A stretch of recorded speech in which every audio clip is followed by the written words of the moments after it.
It's so engaging, it's so fascinating in so many different ways, because there's the fact of just human nature and being interested in that, and people, and why do people behave the way they do, and some people are so radically different, and some people had the foresight to see what was coming, and other people were just partying too much and having too much of a good time. They couldn't see the wood for the trees, and some people didn't, some people are straight up corruption. And then also just an episode that we all lived through. I'm stunned at how a book about finances, that book's a very bloody interesting book, but how from that you can get a film like this that is so bloody good and funny, and you really feel as well. And I tell you, Adam McKay, he's just done a bloody incredible job with it. It's going to surprise so many people. And I thought this was going to be really good, and it's way beyond my expectations. He had just a really wonderful, backstory. He was in neurology, and he felt that wasn't really engaging enough, right?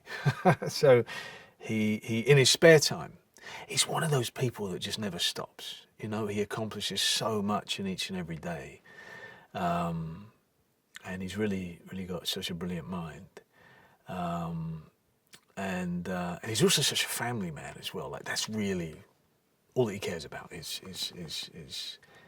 doing the trades, and really ironically looking for longs most of the time rather than shorts, and then being with his family, and so he started up a little web page where he just gave his opinions on the market, and people started paying attention, and started to make a lot of money off of his advice. And this kind of grew, and he took, I think it was only like 50,000 that he got left after his father died, and then turned it into this just ridiculously profitable fund called Scion, which was after one of his favourite science fiction books. He discovered that these ratings were completely wrong. Was it fraud? Was it, as the movie posits the question, was it fraud or just complete stupidity? But he noticed that the ratings did not match the quality of the content, and so as he dug deeper and deeper into that, he realised the whole bloody thing, was spinning plates that were going to fall very quickly. He had to go to the banks and explain to them what he wanted, which took a while, but then they thought that he was a complete fool, because how could they fail? So they just said, fine, Mr. Burry, if you want us to take your money, we're Wall Street, we're going to take your money. And he said, yeah, okay. And they worked out, the credit default swap, and then he went so much bigger than they ever expected. And so, amongst the sort of in crowd, he was a joke, because they just thought, here's a man who just threw away, actually 1.3 billion. And ultimately, he entirely had the last laugh. He was right all along. I wanted to be, whilst being completely respectful to him, you have to recognise there's a great vulnerability to Mike, in that he is so brilliant, and that he does feel so much as well. And it's so bloody charming when you're with him. You want to kind of be friends with this guy, because he's a good guy, and I wanted to try and get that across. There's an awful lot of details and mannerisms and all that kind of stuff, and that's good, and it's you use it as a sort of a mast to get your way through the character. But none of it means crap unless you know, you get the essence of the guy. And the essence of the guy is a man that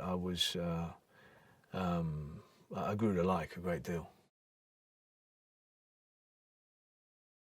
It was in talking with Adam and hearing just, you know, man, this guy was so obsessed with this subject. And you know, I want to work with people who are obsessed with what they're doing, you know. I don't want to work with anyone who's just sort of, you know, phoning it in and, oh, yeah, it's all right, I could do it or do something else. I want someone who's going, I've got to do this film, I've got to do this film. So that's very attractive. And then, of course, you know, he was talking about, Brad was already involved, and he was talking about Steve and Ryan and all the other potential cast. I was going, bloody hell, this is fantastic, and unlike anything I'd done before. So yeah, I went, all right, yep, I want to be a part of that. His incredible skill with utilising, you know, all his experience. I mean, he was the head writer on SNL for a long time, and then all the comedies he's done. Using that to his advantage, but then pulling back, you know, and coming up with this, The Big Short. I think the sky's the limit for that guy. I'm so impressed with him and his talents. You know, I think there's no end to what we're going to see him doing. When you're involved in a film, yeah, you can be accused of sometimes thinking that, you know, maybe it's going to be a little more important than it ever really could be, you know, because you're right in it, you know, it becomes your world. But bloody hell, wouldn't it be wonderful if this was sort of the straw that broke the donkey's back and really brought about some serious change, that it was a real game changer? Wouldn't that be great? In the movie National Treasure, the good guys in the movie use Google and the bad guys use Yahoo. For this and more movie facts, click on more videos.